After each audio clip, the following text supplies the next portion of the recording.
This is the face this news starts with, but don't skip ahead. So, experts have evaluated the rules for the seizure of cryptocurrencies adopted in Russia. Well, the word seizure, Russia, it's clear now cryptocurrencies can also be seized. So, on February 10th, the State Duma of the Russian Federation passed a law in its third reading that establishes the procedure for the seizure and confiscation of digital currencies within criminal proceedings. For these purposes, cryptocurrency is recognized as property. So, there is a specially trained expert involved who is supposed to come in and they can seize servers, computers, phones, any devices where keys or databases might be stored. So, in other words, they approached it thoroughly. Everything is described, everything is there, so that's that. And what are the options? Either all this equipment is seized if it's not possible to transfer the funds to a special identifiable storage address, which in theory nothing should leak from, and everything is accounted for since it's all visible on the blockchain.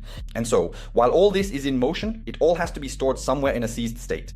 Of course, these are new and separate adventures that await both investigators and everyone else involved because, well, 90% of investigators, especially those from the old school, those over 40, don't really understand this stuff very well. There are some young guys who understand this, but it's a process that everyone will have to learn.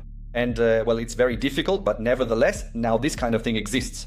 And there, it also covers non-custodial wallets, Ledger, Trezor, SafeBell. All of these things, anything that looks like a flash drive, anything that resembles a wallet, will be immediately confiscated. Of course, there are PIN codes, seed phrases, all of that is described, and now everyone understands it. And anything that's left lying around carelessly will be taken away. So now there are two options. Either memorize everything by heart, or break it up strictly into separate parts. For example, an ordinary person who doesn't know, even with phrases, let's say you have a phrase, but you just swap a few words around and that's it, it's impossible to guess. No one is going to sit there in the investigative committee playing guessing games with this. So, in general, change your approach to storage. Just having a box with a ledger, a Trezor, where the phrase, the PIN code, and the instructions are all together, that doesn't work. At the very least, you need to store all that in different places. If you keep everything in one place, then basically it's like you're just waiting to hand it over to someone else. In short, take care of your security. Subscribe. Here, you'll find everything about cryptocurrencies and finance.